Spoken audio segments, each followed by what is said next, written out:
We're indigenizing the library. And this evening, we, of course, acknowledging that we're on Indigenous land, and hence we have this wonderful panel of individuals, Native Americans that are from a variety of tribes. And I will introduce them very briefly, and then they will go and introduce themselves. The university professors, Jean Dennison, she's Osage, and Josh Reid is Snohomish, and will lead the discussion with local Native leaders, Lisa Wilson, who's Lummi on the far left, and Melvinjohn Ashue, who's Ho, on the Indigenous sovereignty, treaty rights, and urban planning. Jean Dennison is a citizen of the Osage Nation and an associate professor of anthropology at the University of Washington. Her book, Colonial Entanglement, Constituting a 21st Century Osage Nation, speaks directly to national revitalization, one of the most pressing issues facing American Indians today. She has also published widely, including pieces in Visual Anthropology, Polar, American Indian Quarterly, and the American Indian Culture and Research Journal, and American Ethnologics.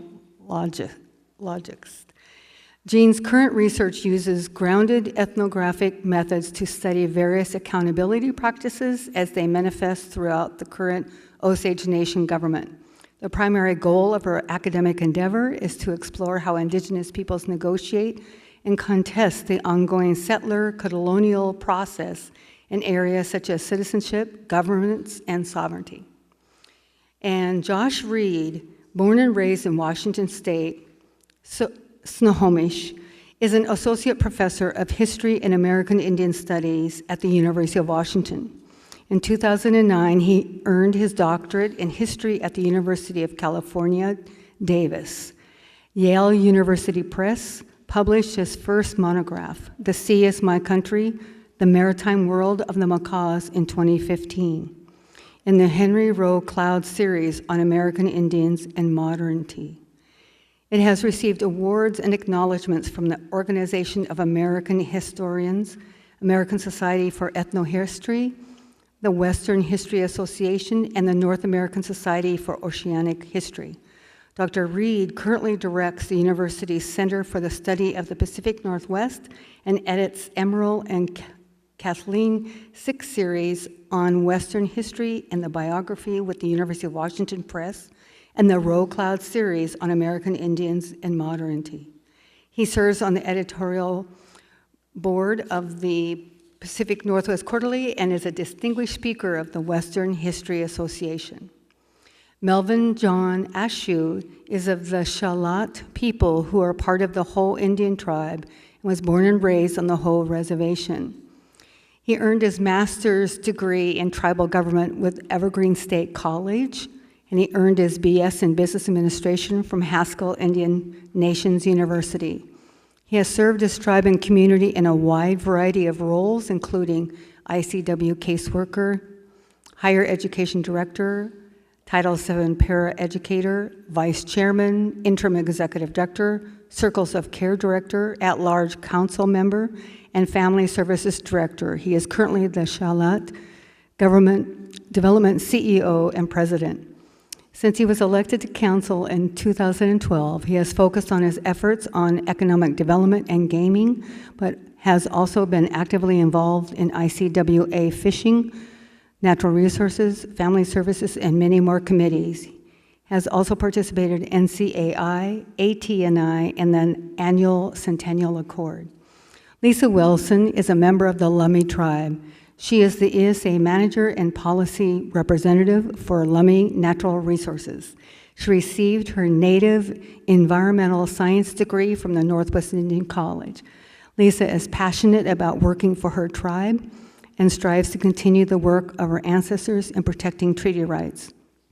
And this program is made possible with support from the Center for Study of the Pacific Northwest and the Seattle Public Library Foundation. Please give a hand for all four of these.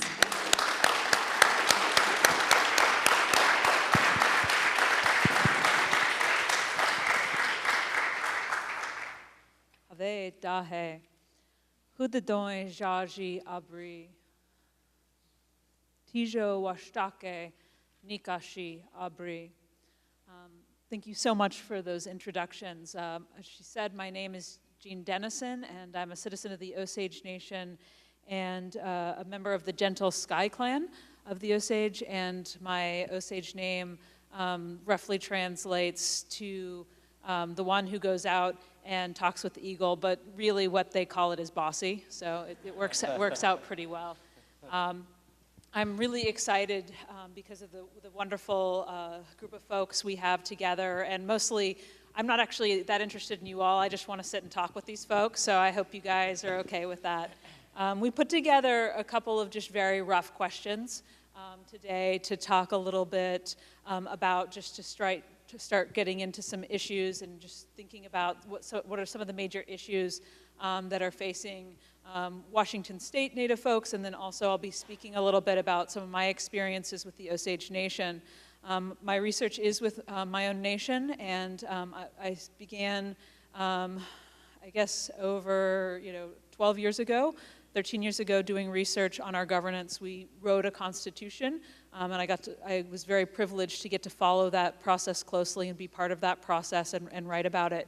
And then I've been able to spend a lot of time back home seeing what's been working and not working about this change in governance structure. And so I'll be reflecting on some of that today. I'm just going to start out by asking our panelists to briefly introduce themselves and their engagement with Native nations over the years so that we can get to know each other a little bit better. Melvinjohn?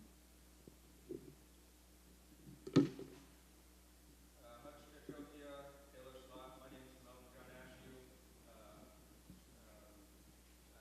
I'm a member of the Ho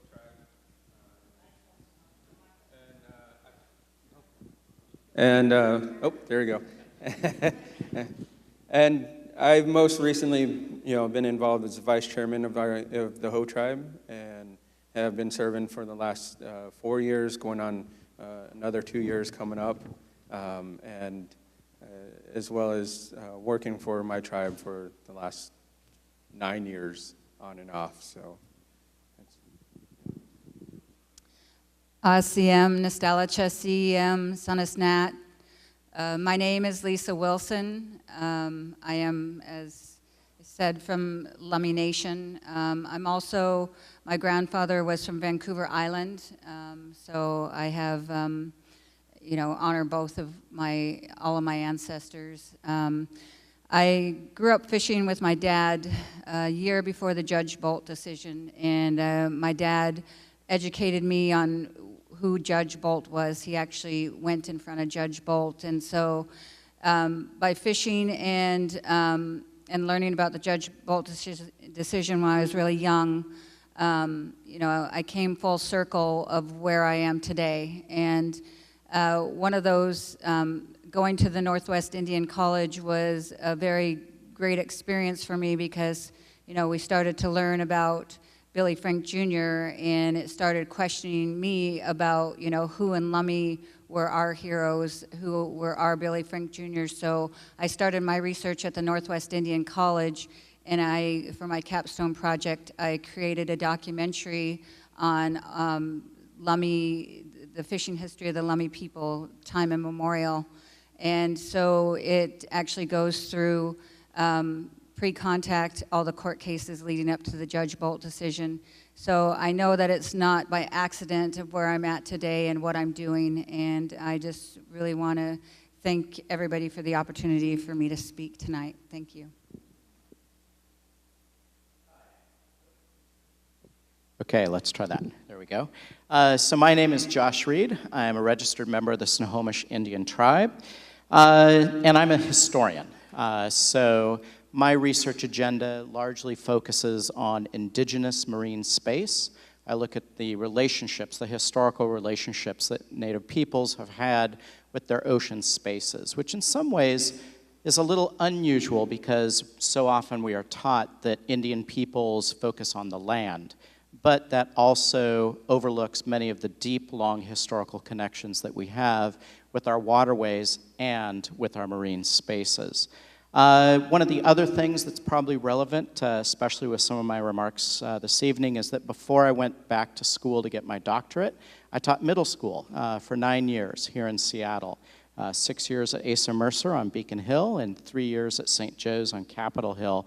And so that experience has really shaped a lot of the ways that I approach not only what I do in the classroom, but the type of outreach that I oftentimes engage in, like opportunities like this evening. It's very important that we as in professors at the university do a better job of connecting with community and especially connecting with our K through 12 teachers and students at those age levels too. Thank you all. I think the first question that I wanted us to discuss a little bit and talk a little bit about today is just a really sort of general question about what we see as the major challenges that the Native nations that we've been working with, that we're part of, are facing today, just the major things that we see. Lisa, would you mind getting us started? Thank you. Yeah, so one of the major challenges is to keep up with and stop the losses of our treaty rights. That's one of the main things. And when I say treaty rights, you know, everybody thinks of the treaty as, you know, like especially in the fishing world, you know, they say treaty fishing, it's automatically, you know, people think that it's the native fishermen, but we've been really pushing hard to say the treaty is everybody's treaty. So that way, you know, it's not just my treaty, it's your treaty too, as the signers of, you know, the Stevens treaties. Ours is the Point Elliott Treaty. And so that gives a little bit of responsibility, not always just for the tribes. You know, it's everybody's treaty, and that's what we've all got to work together to, you know, to maintain that. A lot of one major challenge, you know, as salmon people, of watching our people lose our salmon. We're losing our culture and who we are. And the treaty that was signed, our treaty, of the Point Elliott Treaty in 1855, was signed. Land was ceded in order for us to retain our way of life, in order for us to fish in our usual and accustomed areas, for us to hunt and gather, to make sure, you know, we gave up, my ancestors gave up a lot of land in order to maintain our life, and that's being taken from us too. So that's something that's really critical to us. And the loss of salmon, you know, we all know by now that you know, it's the canary in the coal mine with the southern resident killer whale. You know, we are in dire straits with our habitat, our water quality, pollution, our water temperatures, habitat degradation, and our growth management, and that is taking a toll on our salmon. And so we are fighting day in and day out to protect what we have. And when I talk about, you know, the losses of our treaty rights, that means like every mooring buoy that's out on the water, every dock that's being built is taking away the treaty right to be able to fish in our usual and accustomed areas. We're dealing with some major trans-mountain, you know, oil, shipping containers, vessel traffic coming right through our UNA and also through the southern resident killer whale feeding areas. So, you know, we are always up against those big fights with big corporations to, you know, try to make sure that we have what we have here. And you know, our ancestors fought very hard in order to have what we have. And so I feel like a complete obligation to make sure that I carry on that work for my grandchildren, my grandchildren's grandchildren, and your grandchildren, and your grandchildren's grandchildren. Thank you. All right. I have to apologize. It's my first time, but I was a little quick on my introduction. But I was really thinking hard about this question when I got invited and got the questions to be able to understand, you know, what challenges are there. For me, it kept on coming back to education of not only non-tribal but tribal members as well. You know, because as a tribal leader, we're having to continually do re-education to senators or House representatives. We do a lot of work with the Navy, and every 2 years, there's a new captain that comes in, and we have to re-educate. And so if there's, since time immemorial curriculum, if it were truly implemented in the school districts, that would somewhat alleviate that issue of having to educate tribal and non-tribal members about the relationships between tribes and between states and tribes, federal and tribes, so that way it's not a continuous, fight for pretty much identifying of who we are and what our status is. We continuously go through, Centennial Accord is a really good one of, the relationship building of government to government. It's, it started out as a real government to government. There's, still some work that needs to be done, but at least it's a process.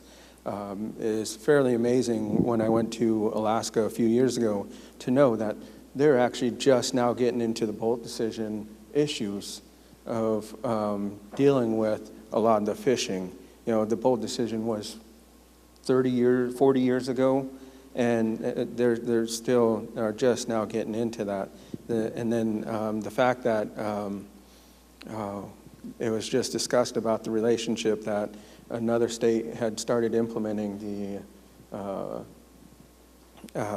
Centennial Accord, and they actually made it was just discussed at this last one, that they made the Governor's Office of Indian Affairs member a cabinet member instead of just an office or a position, which is a big step for tribes to have that relationship between the state and Fed, or the tribes overall. But this, I think it would have a good impact on the treaties and talking about the treaties and what those importance are. It wasn't until, I think I was about 25 or 26 first, when I first started reading my treaty, and the fact that, it's not put out as much to our youth, and the importance of, understanding the treaty and what it means and how important it is. And we're not just a tribe, we're a sovereign nation that, we are continuously making this fight to, and having to work with the federal government and the state government on, especially government to government and meaningful consultation and what that means. So.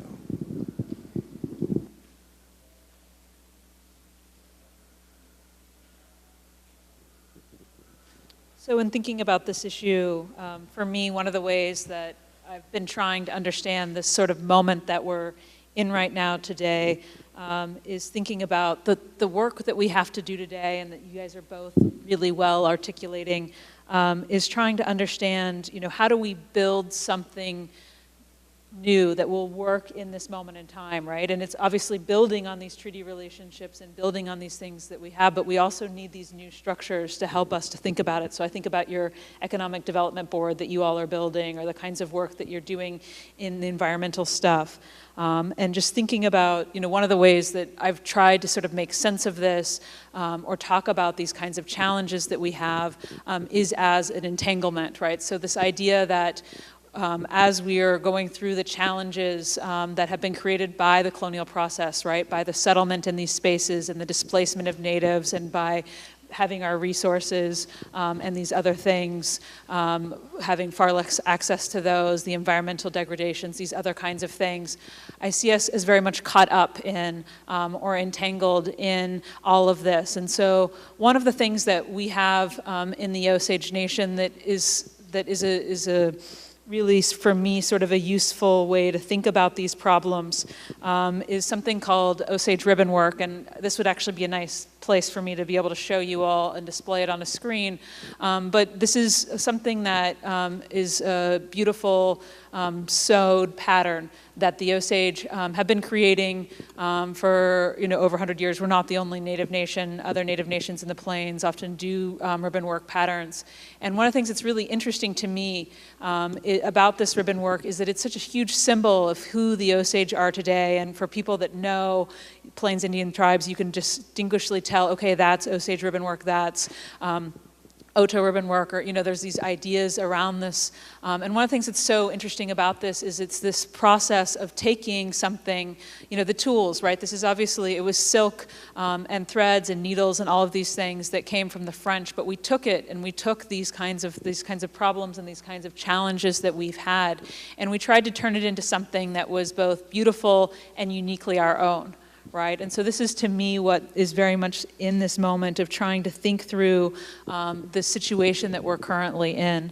And so, another way that this has played out for Indigenous peoples, whether it's here in Washington State or elsewhere in Indian country, is that through colonial processes, we've been made minorities in our territories, right? So this has huge impacts on who it is that's making decisions. I would certainly argue that democracy is an amazing system, and it's something that is really, really important. But it also, when you're a minority in a democracy, your interests are almost always going to be silenced, right? And so this, to me, is another one of the major challenges that we have, and it plays out in all of these different areas, is to think about, okay, how is it that we can assert our needs? And these kinds of using treaty rights and talking about government-to-government relationships, which you guys both brought up, are really powerful ways that we can talk about the importance of, it's not just us being a minority, it's significant. The political status, our political status is significant, but these are still challenges that we continue to face. And in the kinds of research that I'm doing with the Osage Nation, I see that the colonial process has had a major impact on our ability to trust governments, both our own internally and externally other governments, because, especially if I was to start to lay out and tell all the history of the Osage people, you would know that there's no way after your people had experienced that kind, this many different kinds of interventions and negative interventions as the Osage have faced, you're not going to trust governments, whether it's the United States or whether it's even your own internal governments, because they have been set up in ways that were set up to fail. And so this is part of what we have to figure out how to do. We also have to really think about things like education and healthcare, and then also economic development and these other funding things. And so these are some of our major challenges that I think we're facing today. Great, thanks for diving in. I wanted to jot down a thought I wanted to follow up on. When we put together this panel idea, Jean proposed some questions and sent them out to us, and we all kind of started thinking about it probably a few hours ago, or the drive-in or something like that, because there's so many different cases and case studies that we can invoke to discuss this topic, especially of sovereignty. And what's really interesting is that I'm seeing a number of ways that our thought processes were all kind of steering in the same direction. Because what I planned to talk about tonight, as I will here in a moment, also picks up on many of these same themes that they were raising relative to education. So when I start thinking about things like sovereignty, or as Jean has framed it in her own work, these entanglements, in order for people to even understand what those terms mean, we've got to do some heavy lifting at countering and combating just the base ignorance about Indigenous histories and tribal nations today. So when Melvinjohn talks about needing to re-educate new governors, new legislators coming in, much less educating our people on many of these types of topics, it always kind of keeps coming back to this point of education. And we need to start early, and it needs to be repeated often in order to hammer home these points. This ignorance about Indigenous history and tribal nations today is what I would really like to particularly focus on at the beginning here. K-12 schools simply don't teach enough, or sometimes any Native history. Or what they do have is very limited. Or it's sitting on a shelf somewhere and there's no money, there are no workshops, there's no time dedicated to giving teachers the opportunity to incorporate this into their classrooms. Everybody always kind of complains about, oh, standards, and you're teaching to the test. Well, the standards are a guideline, and there are lots of different ways that we can meet those skills and content guidelines by offering Native history and talking to students about what is at stake for tribal nations today, precisely what we're discussing now. And so the result from this lack of education is that it makes it really hard for non-natives to understand why tribal nations push for things. Treaty rights, health, education, economic development, all the various priorities that we have today. It's like we're starting from ground zero at teaching people that we still exist, and that there are specific historical processes that have resulted in many of the challenges that we face today. So take, for example, the treaties. And you had a very interesting point where you said, what age was it when you first read your treaty? 20-something? Yeah, I was about 26 is when I went to Haskell, and they asked us, have you read your treaty? And I never thought about reading it, because just like, a lot of the issues in school is that they don't teach you to look into this or even teach tribal government issues. Yeah. So when he said that, I started thinking, well, when was the first time I read my treaty? Probably about the age of 21, okay? And that was just the treaty. It probably took me until about the age of 30 to get to the treaty negotiation notes, which actually has a lot of the interesting meat around the formation of the treaty. And, I'm a pretty highly educated person. So why did it take me so long to get to that point? And a lot of this is because of the way that the education system is set up, where it obscures our histories and our opportunities to learn even about our own backgrounds, much less for other people to learn this information. And so when we think about the treaties and when we teach students about the treaties, we need to make sure that people understand what they are, that these are documents through which Native negotiators reserved certain rights for ourselves and extended rights to others.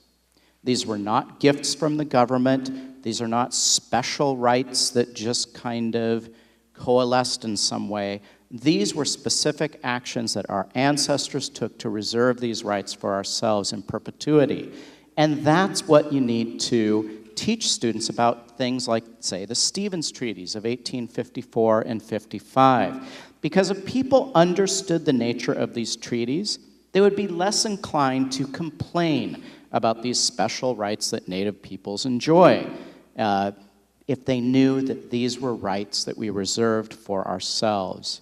They would also then be able to better understand when tribal nations push for ways to support treaties today. Take, for example, one of the case studies that I've done some research on, macaw whaling. So in 1999, as most people in this room know, the macaws harpooned a gray whale. And that ticked off a lot of people. Now, what was really interesting was the criticism that coalesced around the macaw whale hunt of 1999. And it showed this profound lack of historical, much less contemporary understanding of the macaw people, of treaty rights, and what's at stake for the tribal nation today.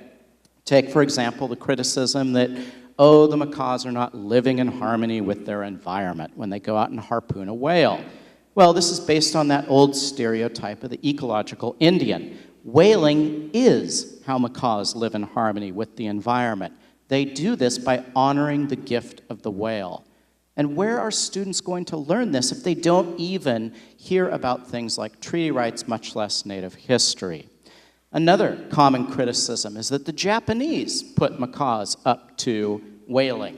And that's like this multi-layered, insidious little bit of racism that's working there. You've got sneaky Asians tricking childlike Indians to do things. If you understand history and what is at stake in the culture of macaws, you know that that is absolutely not the case. It ignores the fact, that criticism ignores the fact that macaws reserved whaling rights in the Treaty of Neah Bay. It also ignores the long history that macaws have of living with whales, whaling being one of those practices around that. And then there's another criticism that macaws, with their supermarkets, cars, and casinos, why do macaws need to harvest a whale? Well, it ignores the reality of who the macaws are. For example, they don't have casinos. So that's always an interesting criticism that comes up. And sure, they've got supermarkets and cars, but that doesn't make them any less macaw. So, if students aren't exposed to this stuff, these assumptions, these misperceptions get deeply ingrained. And so one of the things that, Jean and I and some of my other colleagues who are in the audience are constantly combating is trying to overturn that ignorance and getting those misperceptions out of our students' heads so they can properly kind of understand kind of what the past was like and what is at stake for people today is incredibly difficult to do. It's that much harder. And if that teaching begins at the earlier ages, it goes a long way towards really making the general public much more amenable to understanding treaty rights and issues like sovereignty.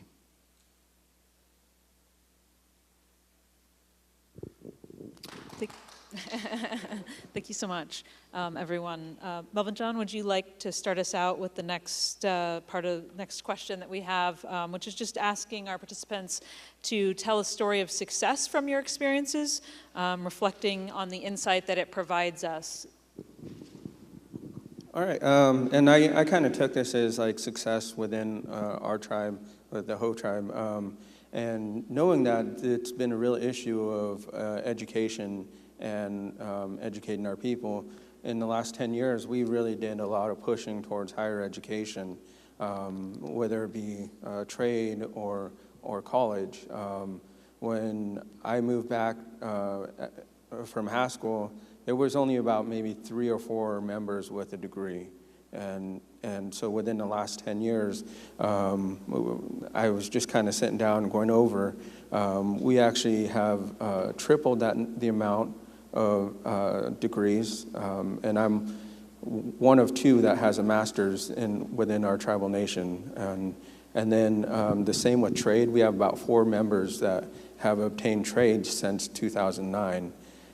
So we've really made a big push towards educating and getting our members to college or some form of a trade to be able to hold a job outside of our reservation. Because our main job provider is the administration, which is basically ICW program, natural resource, and higher education. Otherwise, it's entry-level secretary. So it's pretty minimal. And it's about 45 jobs altogether. And we have about 73 tribal members. And about 100 of them live on the reservation. So it's not very many jobs at all. But then also, we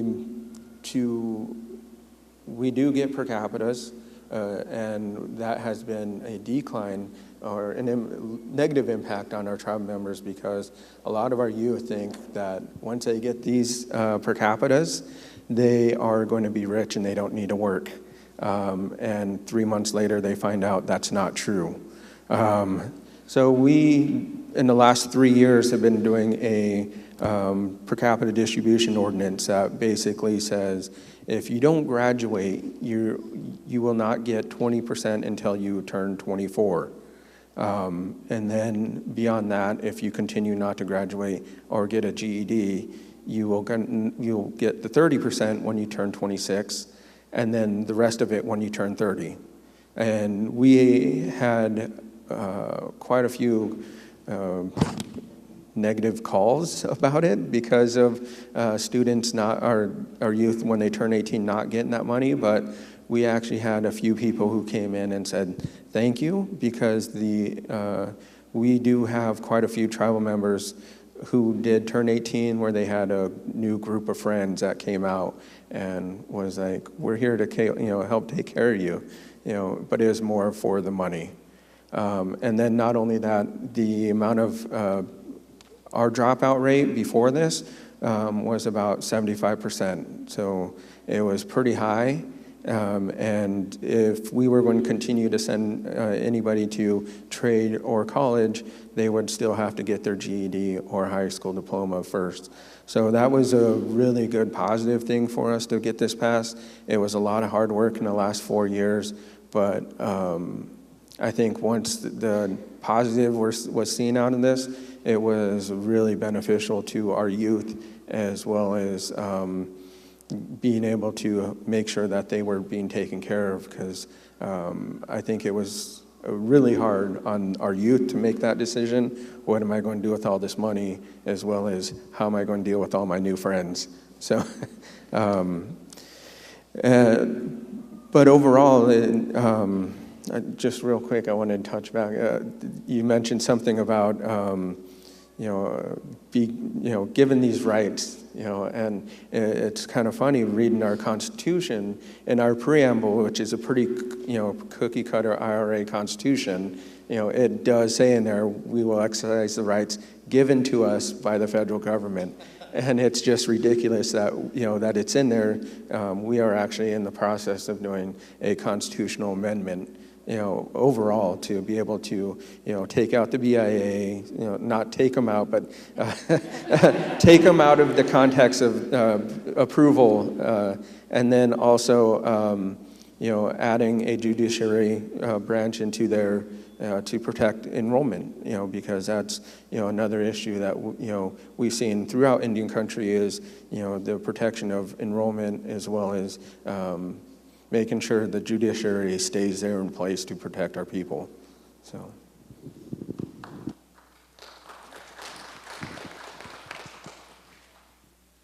Sure. So I guess the story of success that I would like to discuss this evening takes us a little, well, it is actually, I can relate this to education, to what I was talking about. And that's the recent landing of a humpback whale out at Neah Bay. So about 5-6 weeks ago, a fast-moving freighter was clipping its way through the Strait of Juan de Fuca and hit and killed a very young humpback whale. Freighters are so big, marine mammal biologists told me that it probably didn't even notice that it had hit a whale, which is kind of hard for us to kind of fathom. But the dead whale showed up on the Marine Mammal Stranding Network, one of the stranding networks, and macaws were notified about it right away. And they went out, saw that the whale was fresh, and brought it in, did protocol, and butchered it in about 2 days, right around the time that Macaw Days was unfolding. So of course, as soon as I heard about this, I found a way to clear my schedule and get myself out to Neah Bay, because one of the things I've noticed as a historian is that oftentimes I'm working with oral histories that, were many, many years ago, or I'm talking to people about trying to remember events from decades ago, or that their parents had told them about what their grandparents had told them. And this was an opportunity to get some of those oral histories in place right now, while everybody was still thinking about this event that had happened a week earlier. So I went out there and talked to a range of people who had participated in welcoming the whale ashore and harvesting the whale. And what was, and why I bring this up as a success story is it continued to confirm what macaws already know, that, whaling is still important to their people, that there were a large number of families that came down to the beach to participate in this, to get portions of the whale to take home. As one young single mother who I interviewed, attested, she said, I work part-time as a Head Start teacher. I don't make a lot of money. The meat that I put away in my freezer is going to last me for the next 6 months. And so when we start thinking about that, and then the fact that this was just one whale, and that back in the mid-19th century, macaws were harvesting several dozen every year, you start to see the importance of this food source, both historically and contemporarily. And one of the other points then is, as I was kind of, reflecting back on the conversations I had with people out at Neah Bay, was that it also kind of showed the way that that tribal nation has grown at working with the federal government to gain the ability to harvest that whale. Because in the past, when a whale would, a drift whale would come ashore, the government worked hard at destroying the whale before macaws could get to it to harvest it. They'd dynamite them, they'd get bulldozers out on coastal beaches and bury them, and they would put like armed guards around them to prevent macaws from just doing a simple drift whale harvest, much less going out and harvesting and harpooning a whale. And so we're starting to see how, education over time, told you I'd connect it, is beginning to educate some of the federal officials that macaws are working with so that they can continue practicing their treaty rights. So for me, that was a real success story. So I have a couple of success stories, which is good news. So one of the major ones that happened is stopping the Cherry Point coal terminal using our treaty rights.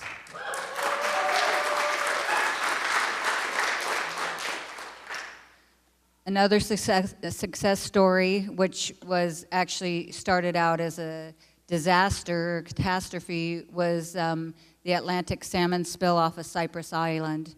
And it was due to our fishermen that were right out there when it was happening, and our council that declared a state of emergency, and our emergency management training, that we were the ones that deemed it as a spill because that's what it felt like at the time, an oil spill. So I'm part of the emergency management team, and so I was one of the coordinators to coordinate our people. We restructured our government to accommodate, to make sure we helped set up an incident command system. So, what turned out to be a disaster actually showed that we can get together in an emergency cases.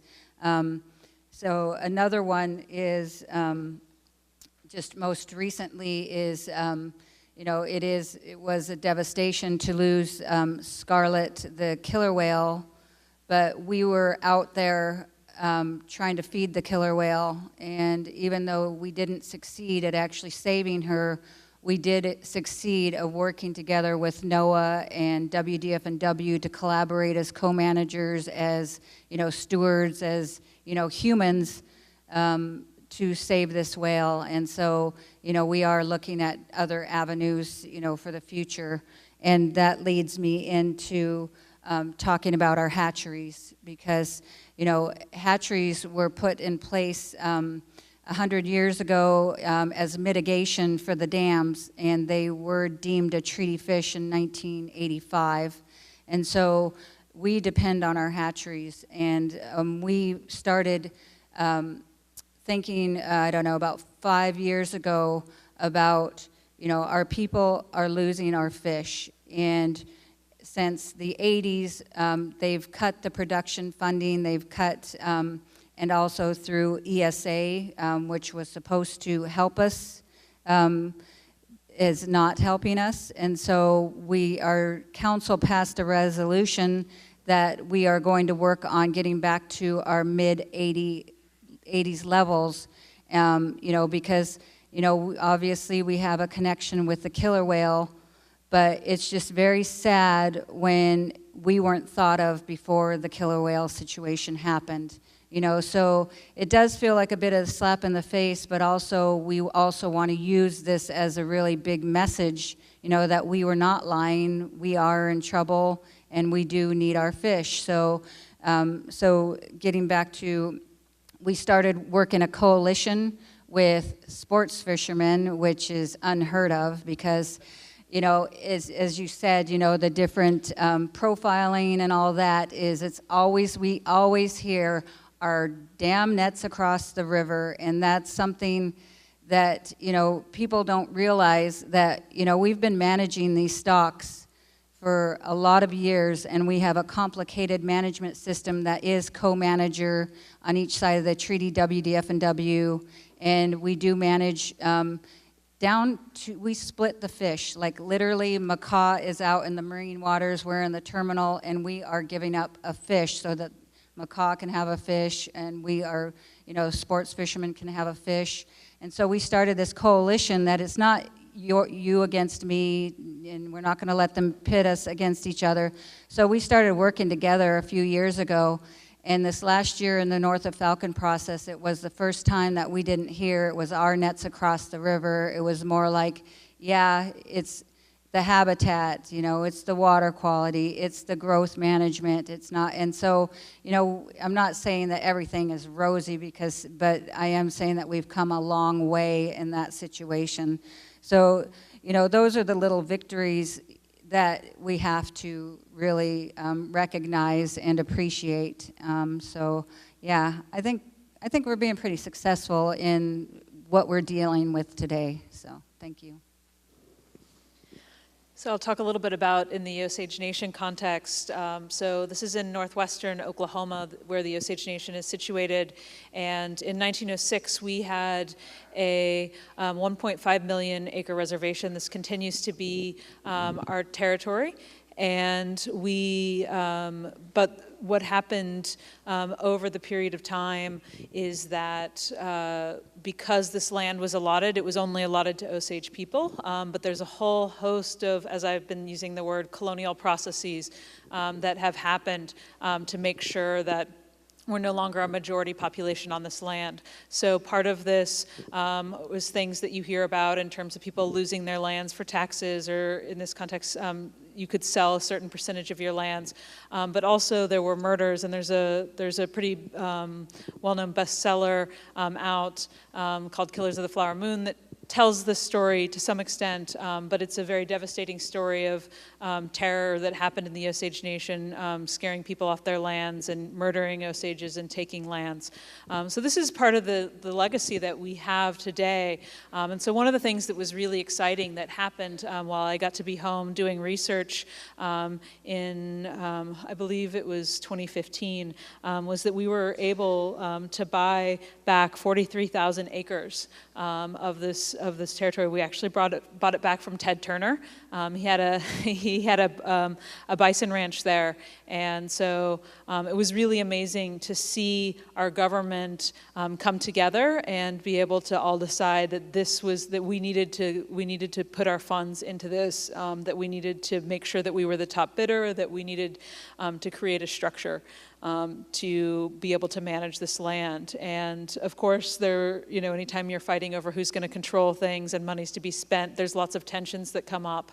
But we were able to navigate all those, and we're quite successful now operating this ranch, and even earning money from it, and making it so that it can continue to be a space that we can revive and to rebuild our territory lands on. We've also had some really exciting successes in taking over a health clinic from the Bureau of Indian Affairs. They were running it rather poorly, as a lot of the Indian health clinic facilities are done.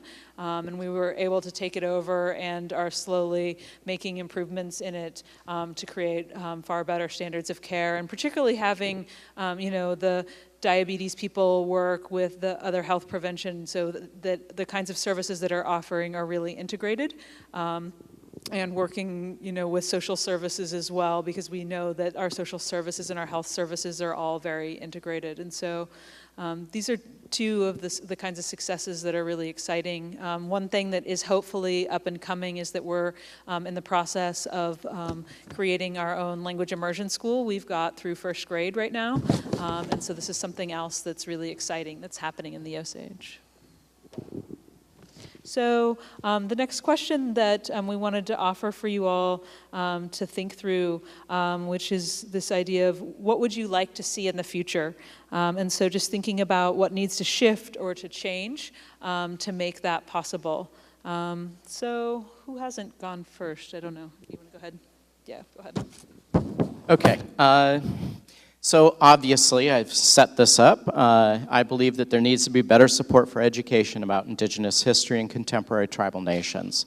We do have, the state legislature has mandated that we are supposed to be teaching this in schools, and of course, it received very little funding and support. Another one of these kind of unfunded or underfunded mandates.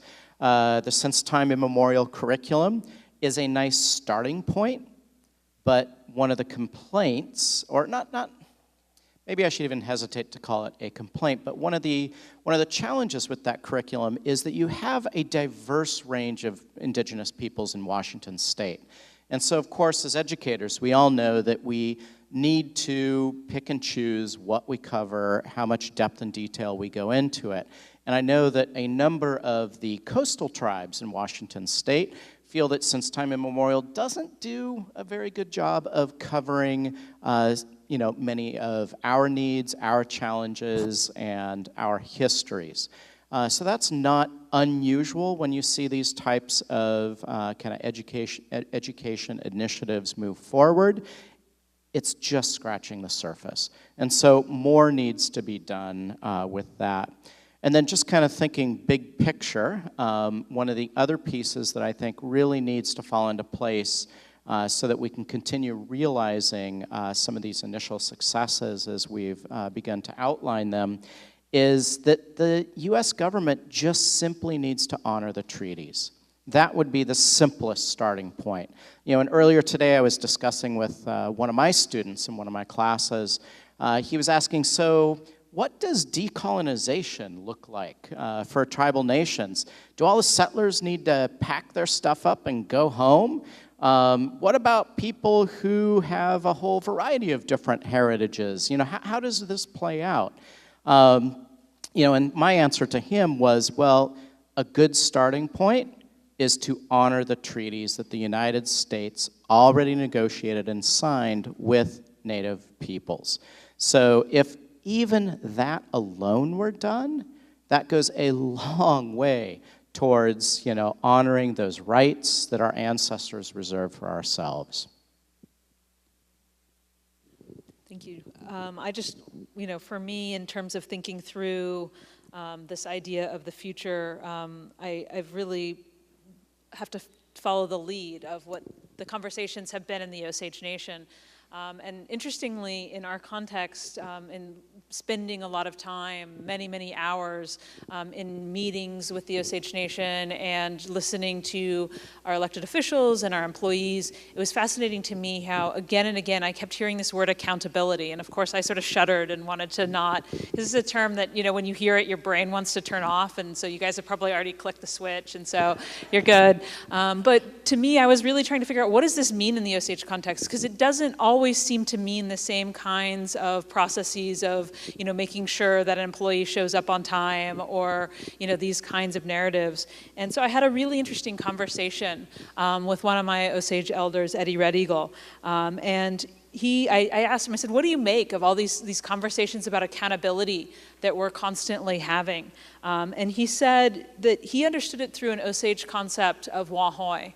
And wahoi is this idea of relationships, basically, but it's the relationships that Osage folks had with each other and were really part of structuring our governments prior to the colonial process beginning. And it was relationships of respect, I think, is a really key aspect. And about it, he said, describing wahoi and talking with me about it, he said, there's something beyond trust and biological relationships, something stronger than blood. That's wahoi. Everybody knew what they needed to do and had their role. The communication was awesome. That deep relationship made it fluid and trustworthy. And this to me is a really interesting thing to think about, what it is that we need to work with, both within our Native nations and then in our relationships as we're trying to imagine how do we go forward in this moment. And so for me, just thinking about how do we build relationships that come from deep respect and that are defined by strong relationships that require trust and communication and clear roles. And this to me, I think the treaties are a great guideline for this, but I think that it is about building these relationships. And I was lucky today, I was sitting in a room with some city planners from Seattle, and they were asking great questions about what does it mean to build these relations, or what does it mean to be able to actually, what do we need to do? How does this work? And they were brainstorming and having these great conversations that we all need to be having. And ultimately, it really does just come down to building relationships, and that we need to become far less afraid of these kinds of relationships, and even knowing we're going to make mistakes. There's things that we're going to mess up as we try to build these relationships with each other, but that we have to keep trying. That continuing the status quo of not doing anything is the biggest mistake that we can make.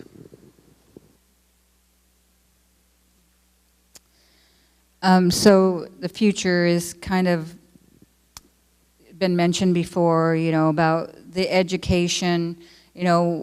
We are losing our elders that have this that have this knowledge, and that's one of the reasons why I did my documentary that is named Time Immemorial, which was before the Time Immemorial curriculum, so that our children will know their history and know the sacrifices that our ancestors made in order to have what we have today. And so what it's done, it's kind of been tenfold, because it is, we have this time immemorial curriculum, but there's not a lot of materials out there, and that's one of the reasons why I did my research and learned and made a documentary, so that at first I did it for our Lummi Nation school, and now I'm showing it to these government agencies, NOAA and WDF&W, to educate them on what this treaty is. And it is the supreme law of the land, and that's what people don't get, that it is the supreme law of the land. And so we get all these permits and stuff, like I had talked about, for mortgaging buoys, for docks. And so it's up to the tribes to chase every little permit that goes around. And I've told all these agencies in a Treaty Rights at Risk meeting last week that it's like it's the tail wagging the dog. Here these people have that is their privilege, but it is our supreme right, and we're having to chase them down. There's something wrong with this picture. They need to prove that it is not impeding on our treaty rights. So we actually developed what's called the Salish Sea Manifesto, and that's something that says we don't agree to any of these permits until there's an official government-to-government consultation. So that's what we're putting out there. We can't stop the people from coming here, but we can stop what we can. And it is like, it's like trying to stop a fire hose. It really is, and it's going to take everybody. It's going to take political will, and that's why we are depending on our hatcheries. I would like to see in the future that we have fish for our people, and because of the habitat degradation and because of the ESA regulations that, people think of Endangered Species Act and that it's a good thing, but they did not take into consideration, what it does on the tribes. And so that's something that we've been working with NOAA, because there is a secretarial order that's supposed to address that, but they're ignoring it, and we're pushing really hard. We've developed some objectives, a 10-year plan. This is what we would like to see. This is how we'd like to be supported. We come to them with solutions. We don't come with them with our problems whining. We come to them with solid solutions. And so I would like to see in the future that they are working with us to get at our treaty fish, that were promised to us. So that's something that I'd really like to see in the future.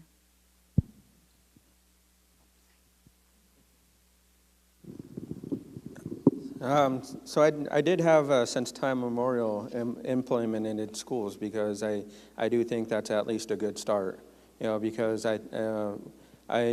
from our tribal perspective is, well, from mine actually, growing up in the school district I did, when history of tribes or natives came up, it was the savage Indians that attacked wagons, and literally I could feel the whole class just turn towards me, because when you're one of 5 natives in the school district, or in the elementary school, it is just very tough growing up. So it was always, I wasn't always educated properly on our tribal history, and so I think at least implementing since time memorial. And then because it was passed through Congress, or the House and Congress, but I think it fell short by not making it mandatory that it needs to be immediately implemented.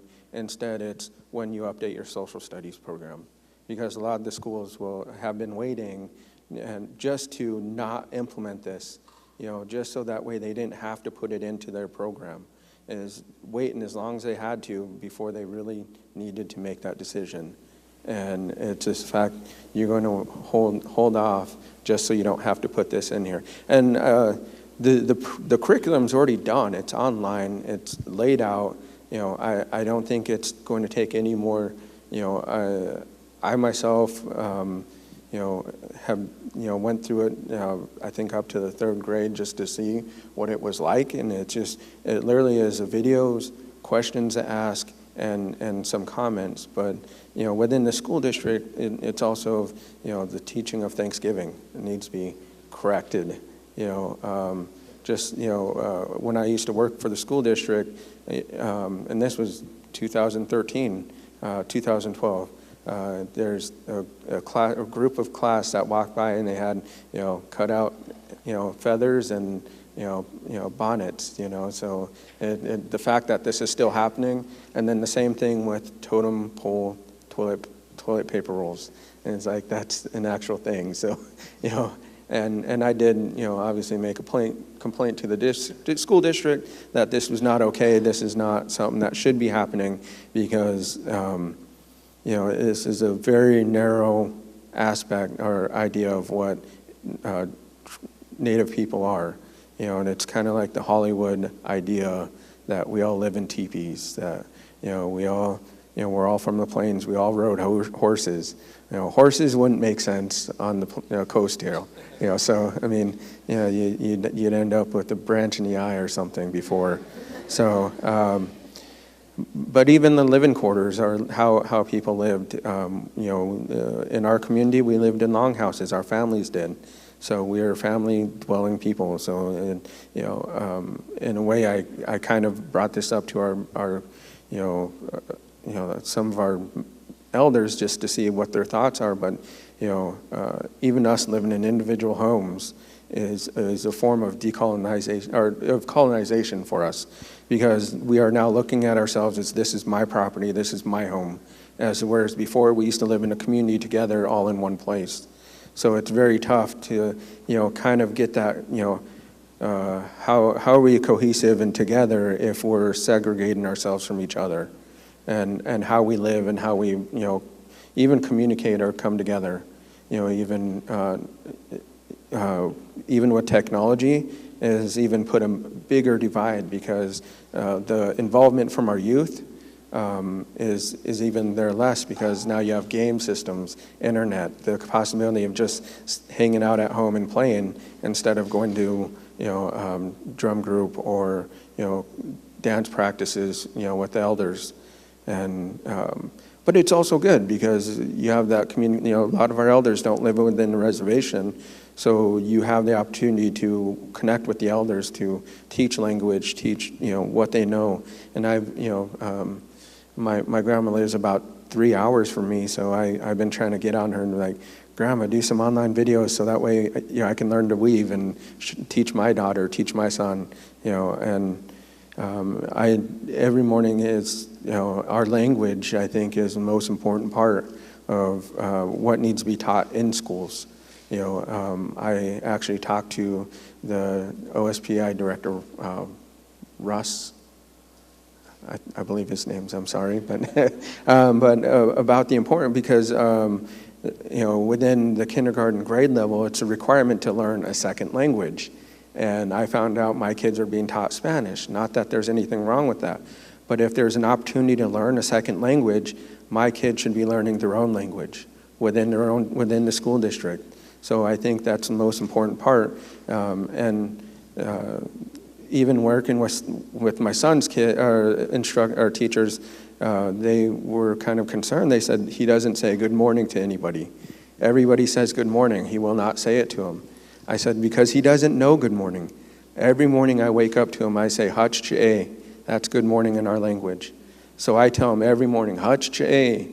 And a few of the teachers knew the Koyuk language, so they said Hutch Ch'e to him, and he smiled and yelled back to him, "Hutch-che!" You know, so it's just amazing. And he's going to be 8 tomorrow, but just that power, you know, to know your own language. And I think they're going to be the ones one day, my kids, hopefully teaching me the meaning of the languages, because I think the English language kind of deteriorates or diminishes what the actual language is.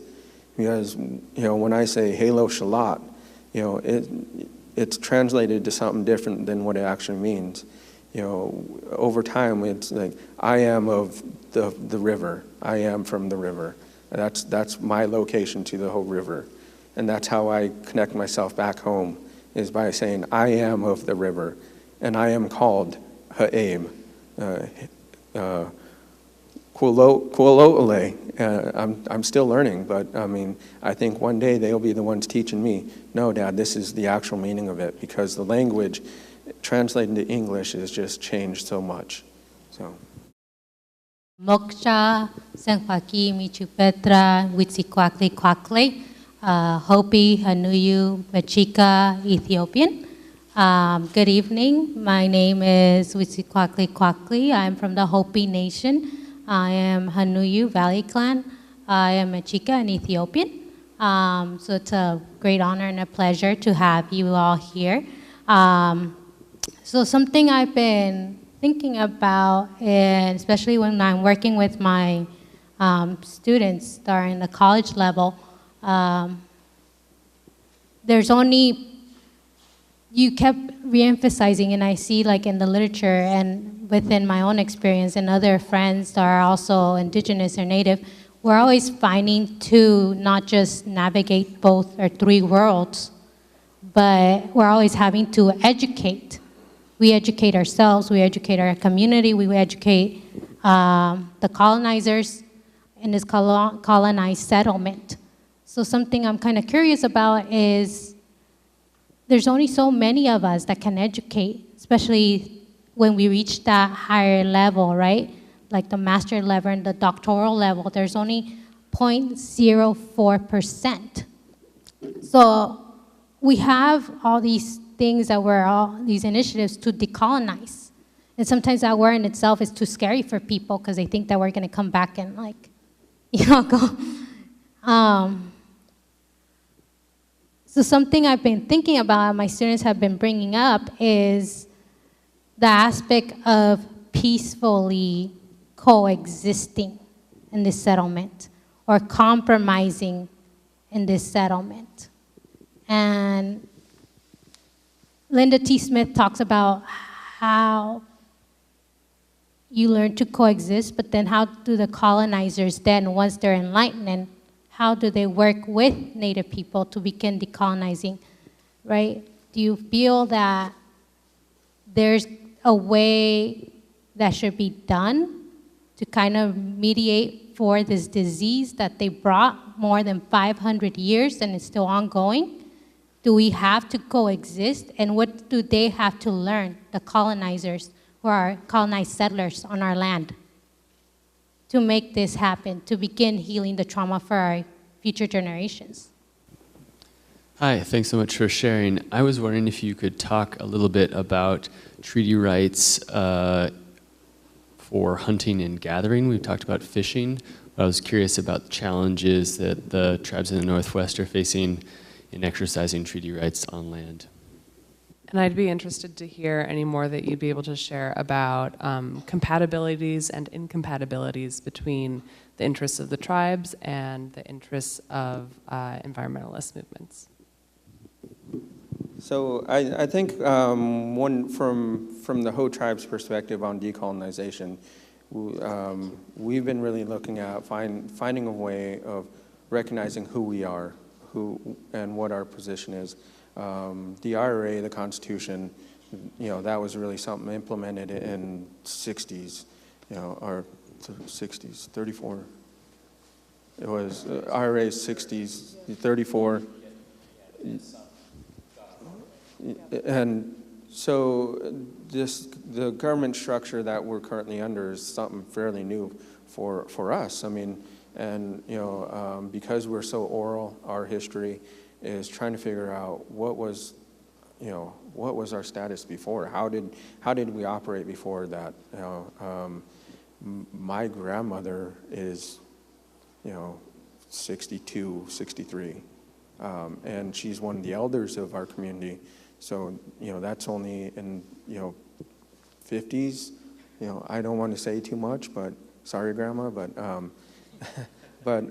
I think it's for the Hoh tribe, it's really trying to get more of us to understand, what our status is as a tribal nation, and then trying to, figure out how we can, get back to our roots as a tribal nation, and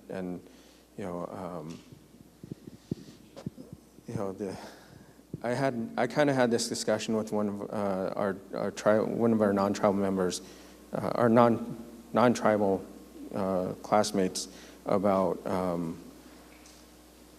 where you come from, and him saying he doesn't have I don't remember right off the top of my head, but I said, everybody has a culture. It's just a matter of getting back to it and understanding where you come from. Even this idea that just because you're non-native, it doesn't mean you haven't come from someplace. I think that in a way is a highest form of colonization, because you are essentially saying, I don't know who I am. And everybody came from somewhere at some point in some time that related or connected back to the land of where they came from. It's just a matter of reaching back and looking how far back and making that connection. Whether it's flying all the way home just to get an experience and coming back, I can't tell you whether or not you'll be accepted. I moved away from home for 10 years, and it was tough getting back into my community, just because there's, with such a small community, 273 tribal members, a lot of the youth have grown up and didn't know who I was, just being gone for 10 years. So it's just tough. So when I say, no, I grew up here and I know the things you're going through, just because I'm educated doesn't mean I'm disconnected. So I don't know if that answered, but. Yeah, I wanted to address the WDF and or the hunting and gathering. I mainly focused on fishing, but we do have a hunting department in our natural resources, wildlife and timber. And some of the issues that we face is some of our tribal members being able to access, the public lands and actually private lands too. And it causes a lot of stress trying to get our people to be able to go on those lands and hunt. We also have, we know that we need to exercise our hunting and gathering rights as much as we do our fishing rights. We do have people that do go harvest, plants and for medicinal purposes, and we do harvest cedar for for a lot of things. So yeah, those are definitely in the treaty. It said fishing and hunting and gathering. So that is just as big of a part. But it's just, I think, with the Bolt decision and all of that kind of coverage and the fighting that we had to do for that, fishing did not even, it was okayed in the treaty because it wasn't really, that valuable at the time because canning wasn't invented at that time. So, as soon as canning was invented, it just became a very big commodity that was exploited. And so I think people think about fish, they see dollar signs, and, that's something that, and I think that's why, and it's just such a big, complicated system that it's developed into. So I do think, yeah, the gathering and the hunting is, overshadowed by the fishing for sure, and definitely needs to be addressed. So thank you for bringing that up. I guess one of the other things I'd like to follow up on with the hunting and gathering issue, kind of the terrestrial focus that you asked us to address, is that, many of these, it's not just access. Well, part of it is access to these lands. And so when we talk about access to, even public lands and things like that, we need to remember that there are a whole host of layers of protected spaces of nature here in Washington State. And we're talking about America's greatest idea, national parks. National parks are based on this, let's lock it up and keep out anybody who harvested or managed or accessed those spaces. So for example, many of the Olympic Peninsula peoples and many of the peoples who made use of the San Juan Islands and kind of northern Puget Sound, they made use of those camas fields. And this wasn't just like wandering around and picking up a few plants because you were hungry. These were carefully managed spaces, managed by fire. Now, how excited do you think the Olympic National Park is to welcome Native peoples in to do some, burning to revive those camas fields in these meadow spaces in the foothills of the Olympics? And that's just one example of these types of indigenous practices that have been made illegal or are shut out of in different ways that Native peoples have not been able to make use of. And then to address your first question, you were talking about, who will do this teaching that many of us are kind of talking about. And this is something, Jean has heard me complain about this, and we've talked about this in all kinds of various iterations. And it's this idea of capacity building. And this is why I think it's really important to start the education at such an early age in K through 12. Because if you're teaching our, youth about their tribal histories, their tribal cultures, they are going to have a better appreciation for who they are and also for pride in education because they're learning something relevant. And so if you get them early with some of this stuff, it helps to foster them going on to college and succeeding and moving on to higher degrees. And this is a long-term pipeline effort. One of the other things that many of us were touching upon, even at the meal that we shared before we came here, was that colleges are doing they're doing a better job of getting Native students in, but they're doing a very poor job of supporting them once they are there. And so if we start to really focus more on what that experience is like when we get them at a place like the University of Washington, then we can help them finish and we can help them start to think about what some of these other future opportunities are in higher education. So I think that capacity building, kind of across that spectrum can go a long way towards beginning to help this out, turn this around. Okay. Yeah, and I'll just briefly say an answer, I guess, to a couple of the questions.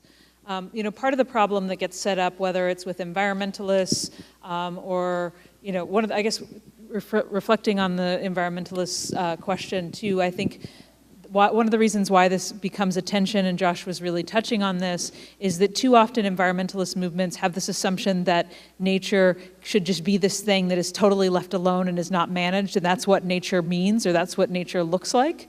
And Native peoples have long intervened in nature in very important ways to make sure that it's sustainable for the future, to make sure that it continues to serve, it continues to yield, it continues to work. And so this kind of idea that we shouldn't intervene, that we should let it go natural, that we should prioritize, we were talking about this at dinner, that you should prioritize feeding, making sure that all the salmon go to the whales or go out, instead of thinking about, okay, who is it that needs it, how do we share these needs, and how do we share these resources?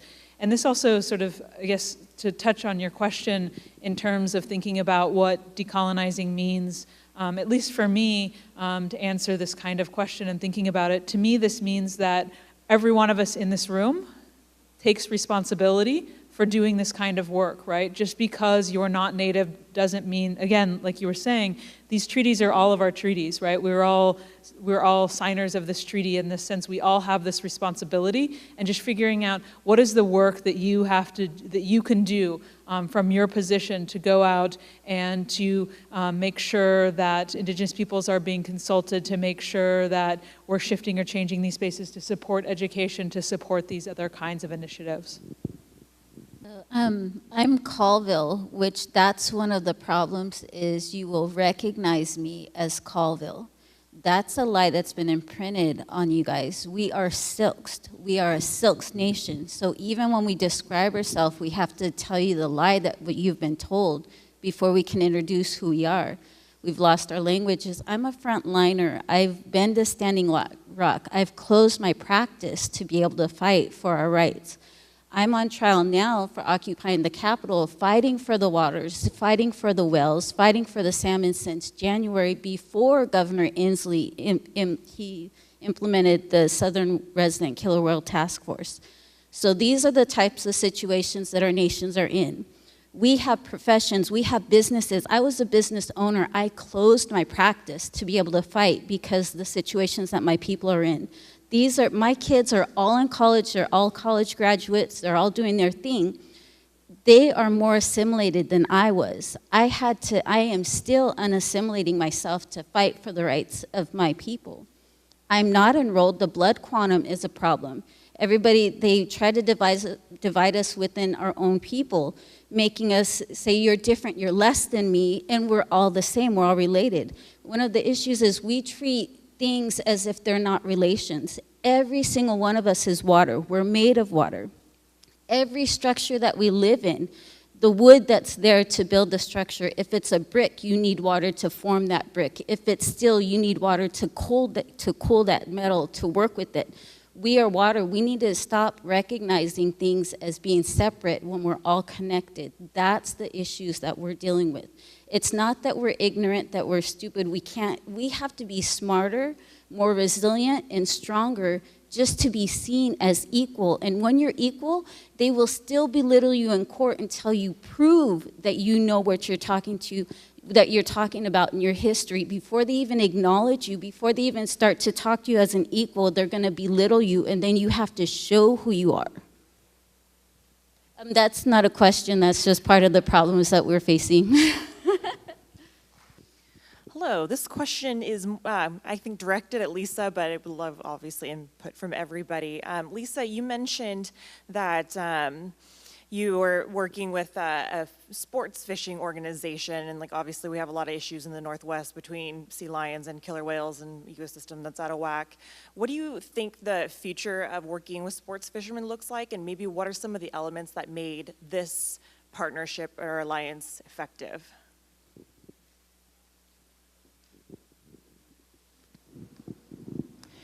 I was lucky enough to work with a mentor named Randy Kenley Sr. that he passed away a year and a half ago. And he had this vision, like I'd said before, that, we need to work together. We need to get everybody together. And it was the big picture that we all get together and we, address the issues of habitat, but we also all go and rally together for the budget needs to refund our hatcheries. Like I said, they declined 60% since the 80s, so, guess what? We don't have the fish that we used to have, and so that's not a coincidence, that's not by accident. And so Randy saw that we need to get together, and so we've had our own meetings with the other tribes that are on board with this coalition that we started.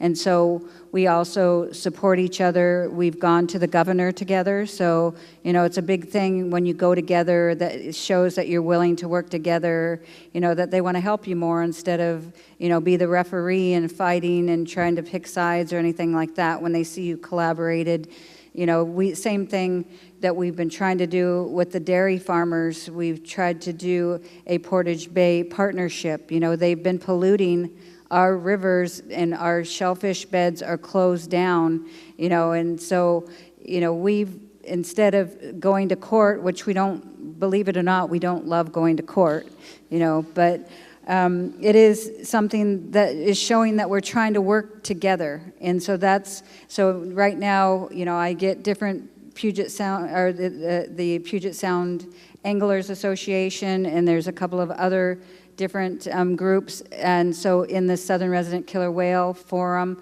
we work together and band together about, our hatcheries, about the pinniped predation, about the harvest, that it's not the harvest, that's, it's not us that's doing it. We've given all we can, and until they address the habitat and all that stuff, nothing's going to happen. So, it's going together with that same message, because it's stronger that way. So that's what that looks like.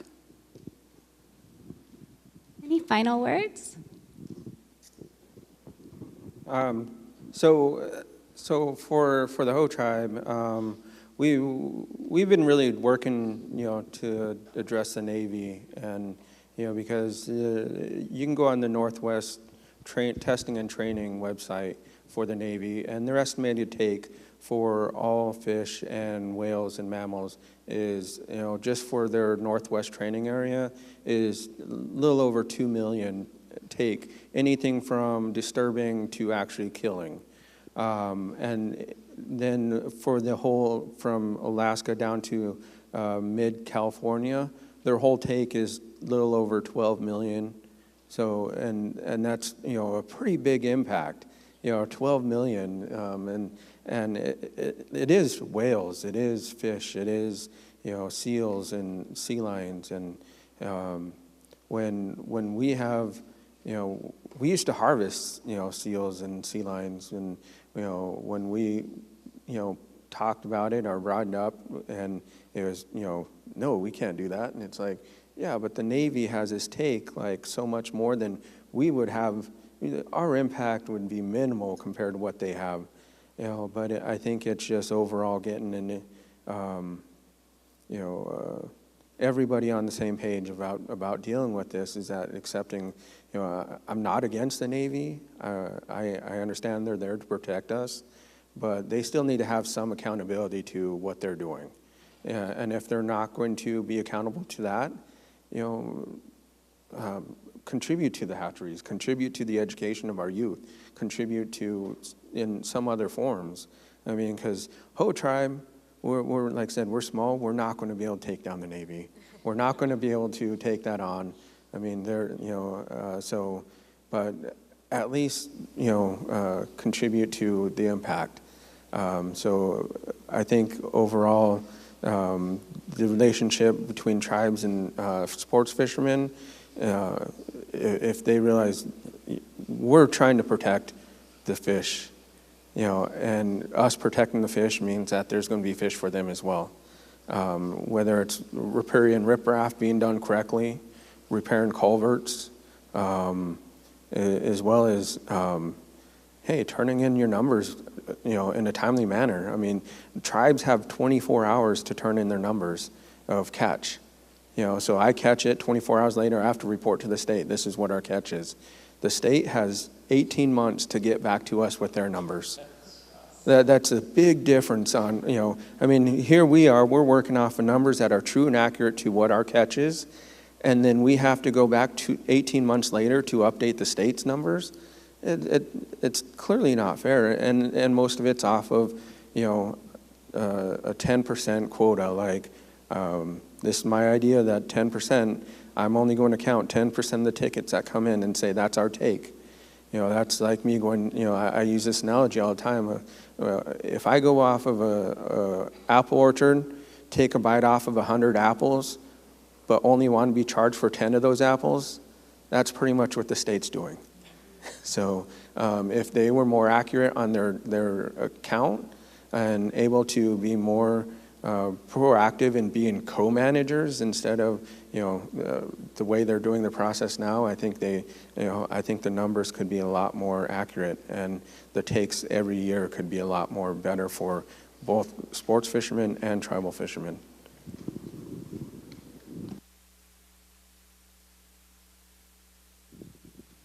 Just want to say thank you all for coming out tonight and for joining us in a conversation. Like I said, I was really excited to sit down and chat with these people, and I appreciate you coming.